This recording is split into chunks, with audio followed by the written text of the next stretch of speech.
God damn it, this is supposed to be the 21st century, not the Dark Ages! Haven't we had enough of the moralizing busybodies for one species?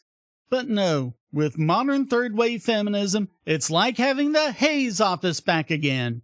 And now, they're refusing to process payments for game developers that make games that are not safe for work. Mastercard and Visa have convinced Valve to implement a new clause in its Steamworks TOS to hand over editorial approval to them, and has already disproportionately targeted developers of visual novels, self-published works, and erotic games. Combine an attack on indie developers with an anti-porn brigade. That's what you have here. It's also way disproportionately affected Japanese game developers, so it's kinda racist too.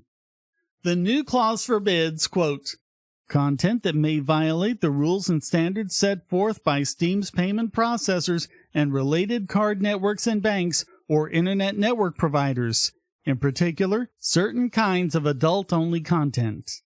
Yeah, nice and vague, right? And apparently, anime is a favorite target of theirs. Even if the content is perfectly legal, even in ultra-conservative Japan, anime, even of the non-adult variety, is being targeted as inherently pedophilic. Together, Mastercard and Visa control about 90% of global online transactions. If an $8 billion company like Valve can confront them, who can? Definitely not itch.io, merely valued in the tens of millions. They've already de-indexed, in other words shadow banned, quote, all adult NSFW content from our browse and search pages. And so far, that's over 20,000 titles.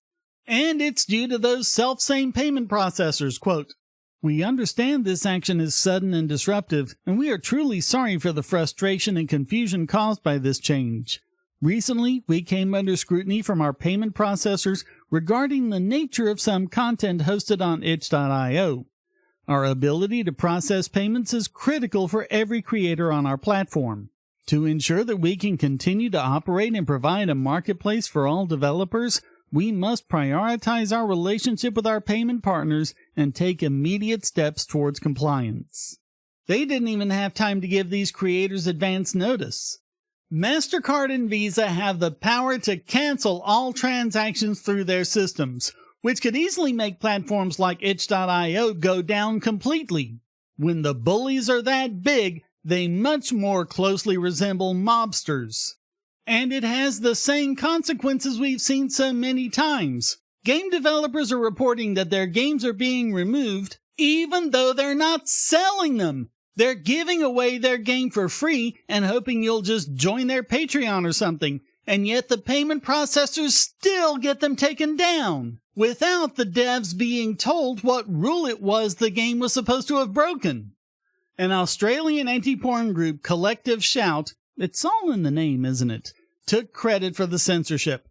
It started, as it often does, with a particularly vile game that few people would defend. No Mercy is apparently a horrible game that glorifies sexual violence and hatred of women. Disclaimer, I don't actually know that, since I haven't played the game, nor have I even heard of it until now. That's the report of a few different outlets I checked, so that's what I'm going with, but it's been the case in the past that this sort of misinformation can get out there and independently repeated. Which is another lesson. It doesn't even have to be the worst. It just has to be accused of being the worst, and so many people will just repeat it without verifying it. It doesn't matter that the dev voluntarily removed No Mercy 24 hours after it launched due to the controversy. But either way, as these things go, that's just a launching off point to go after more innocuous games that the self-styled pro-life feminists don't like. And today, it's porn. But what'll it be tomorrow?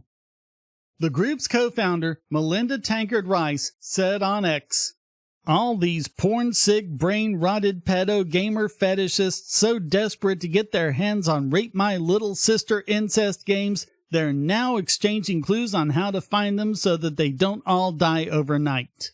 Yeah, I think you've just told me how seriously I should take you. Previously, the group had failed to ban Snoop Dogg and Eminem, but had succeeded in getting Target and Kmart from selling Grand Theft Auto 5 in Australia. They had received over 1,000 signatures on Change.org to get payment processors to pull funding for No Mercy. The game has also been pulled from GitHub and other websites. Mastercard and Visa are conduits, and they should remain just that. It's your job to process payments. It's not your job to be combination mama, preacher, and feminist whack job, and to use your dominance to purge humanity of things that get your pathetic little panties in a bunch. Now, there's a different Change.org petition with over 95,000 verified signatures, dwarfing Collective Shout's original petition to, quote, tell Mastercard, Visa, and activist groups stop controlling what we can watch, read, or play. The petition reads, let's be clear, these activist groups do not speak for everyone. Adults are capable of choosing what they want to watch, read, or play. If someone doesn't like a certain type of entertainment, the solution is simple. Walk away. Nobody is forced to engage with content they find offensive, but they have no right to dictate what others are allowed to enjoy, especially when it's within the bounds of the law. Fiction is not reality. Sex sells, and consent, artistic expression, and market freedom must be respected in any healthy democratic society.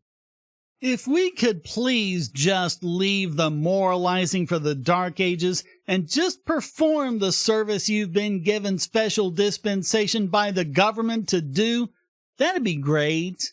In the meantime, we have one more data point as to why we should all switch to crypto.